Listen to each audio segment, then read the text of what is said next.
never too late to follow your dreams and passion. This year I turned 60 and I finally found out what I wanted to be when I grew up.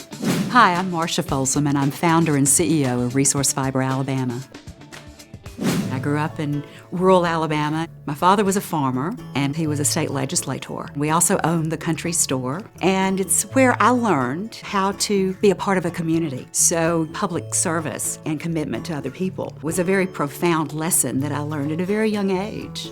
My husband Jim ran for lieutenant governor in 1986 and then was reelected in 1990, and in 1993 he became governor. I'll never forget our first night at the governor's mansion. We had no staff, and we were eating out of styrofoam that we had ordered out, and we were talking about this mantle that had been laid upon our shoulders. And he just turned to me and he said, "Well, what are you going to do with it?"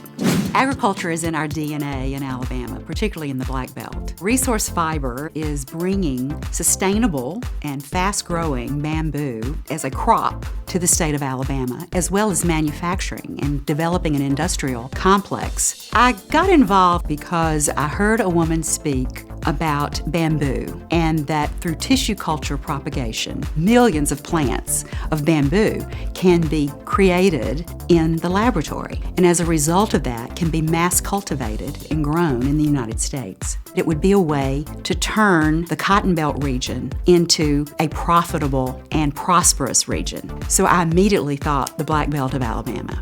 There has always been a challenge to find a way to turn that region around. The Black Belt region has the right soil, the right climate, the right amount of rainfall. So when I heard this, being a farmer's daughter, I thought through a crop, we can develop an industrial base around a plant, something that is a grass. Many people think of bamboo as trees, but it's actually a grass, and there are 1,200 species.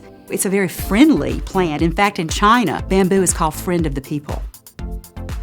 There are many ways that we're going to approach this industry, and that is creating the manufacturing of the bamboo and the products that it can produce. Not just full vertical integration, but also everything must be filtered through the prism of the triple bottom line, and that is people, planet, and profit. That means that we will pay good wages. We will be a family-friendly company that addresses the needs of the employees. In the U.S., we are the largest importer of bamboo goods in the world, and we do not grow any of it, and we do not manufacture any of it.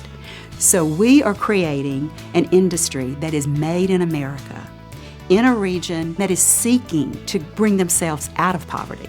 One of my grandmothers always told me to grow where you're planted. I'm going to be able to plant something that is going to be here for generations to come.